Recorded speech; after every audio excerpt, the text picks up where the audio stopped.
And we continue at 6:31 with breaking news coverage. A major fire response in Milwaukee's Franklin Heights neighborhood. This has been a very smoky scene as crews battle a house fire near 20th and Hour. 12 News' Imani Fleming is live in the area and just spoke with somebody who was forced to evacuate. You're also looking live from News Chopper 12. But let's get down to the ground right now where the fire chief, Deputy Fire Chief, will be speaking to us. Milwaukee Department of Emergency Communications received a report of a house fire at 3215 North 20th Street. At 5:20, our first unit arrived on scene, reported a working fire. A 2.5-story home was fully involved in fire. 4 minutes later, we transmitted a second alarm, which basically doubles our resources coming to the scene. The fire extended to the north and to the south to 2 separate dwellings, which complicated our ability to control the fire because now we had to really split up resources. Companies, we started offensive, then we moved everybody out, went in a defensive posture, which means we're hitting it from the outside for the most part. And now we're confident that we have the fire somewhat contained, and we will be going into the areas that we can reach safely. Otherwise, we'll put whatever remaining fire outside. So, Chief, there are 3 houses that were on fire? That's correct. The main fire building, which is the building in the middle, it extended to the dwelling to the south, which was pretty heavily involved in the attic area. And the dwelling to the north, the porch area, showed a little bit of fire, but when we started opening up, we realized there was a large amount of fire in the porch area that was making its way into that house. How many people across all 3 homes, and is anyone injured? Is everyone okay? We don't know the number of occupants in the home. We believe the initial fire building was vacant, but we are going to confirm that. We don't know the number of occupants that evacuated from either of the homes on either side. So the number of people that are displaced at this point is unknown. All 3 dwellings will be uninhabitable. So we're hoping Red Cross or family comes forward to help those folks out. The cause, we haven't determined that yet.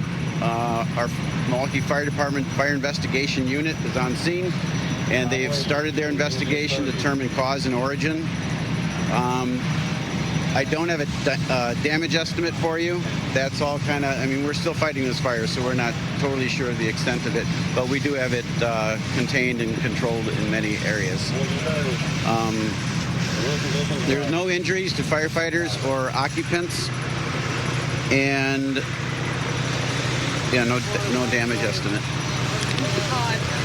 Forgive me if you said this, but did you talk in with any of the homeowners on either side? I know that the middle home where the fire appeared to start was vacant, but did they self-evacuate? Were there any rescues? I don't know. At the point that I arrived here, everybody was out of the building. My assumption is the first-in companies realized the heavy volume of fire that was threatening both dwellings north and south, and they made efforts to ensure that everybody was out of those buildings.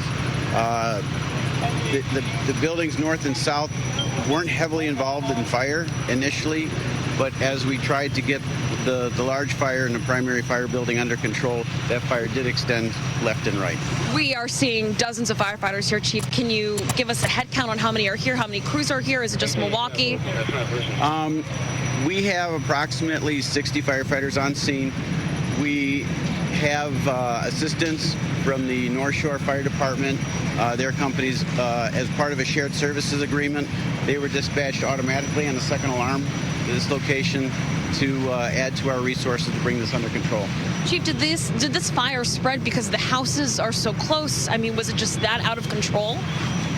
When a fire starts in a building and it goes unchecked for a long period of time, the amount of heat and flames that build up unchecked, these gangways are very close.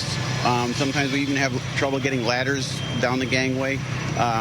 But the proximity of the buildings definitely does not work in our favor.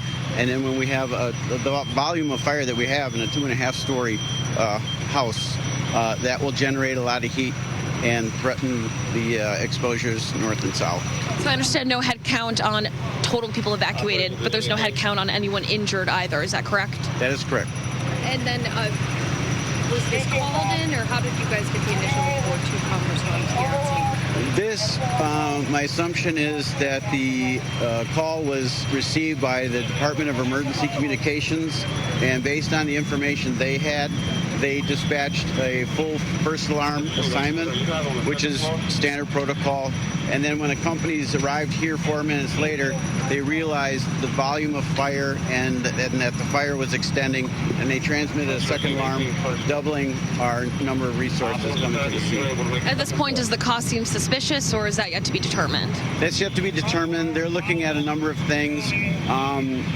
We also have a drone team here. Milwaukee Fire Department has a drone team. So not only do we get looks at the building, from the ground on all four sides, but we also get a view from the air. We can see if there are any hot spots. We can see if the fire is extending in a way that we can't see it on the ground. So those drones are crucial in situations like this. And finally, Chief, thank you. Were there working smoke alarms in all three homes or in the one where the fire started? That's yet to be determined. The entire time I've been on scene, I haven't heard any smoke alarms going off. If it was a vacant building, they may or may not have them, depending on how long ago the tenants left. But I have not heard any working smoke alarms in any of the buildings. Anything we missed?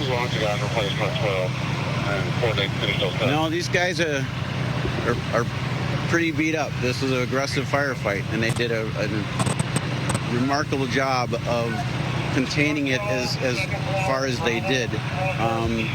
It was a large volume of fire, which is always difficult to control, and overwhelmed the initial responding companies, but they did an excellent job of confining it and then now bringing it under control.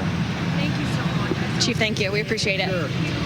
Now I won't get 4,000 emails and phone calls. I feel bad. I get them on the way here. I'm like, Well, Mallory, I'm going to come and just wrap up here with you. We just heard it right now from the chief himself on scene that this fire actually spread to 3 homes here. Unsure how many people total had to evacuate, and right now there's no word on the amount of people who've been injured or if there were any injuries in the first place, but the chief says there are no injuries to firefighters. He says this was a tough battle for these crews here, 60 firefighters in total here on 20th Street, directly across from Union Cemetery. They're still here. It is going to be a few hours before any of this clears up. He says as far as he knows right now, he hasn't heard any working smoke alarms in the houses. The fire starting in that middle home you see where there's crews right now trying to take out those final hot spots, spreading to the one to the left of it and the one to the right of it. We'll have more information and more updates rather on what we're seeing, Mallory, later on this morning. Yeah, fierce firefight out there. 60 firefighters on scene trying to contain that fire that spread to 3 homes. Imani Fleming live on scene near 20th and Hour this morning.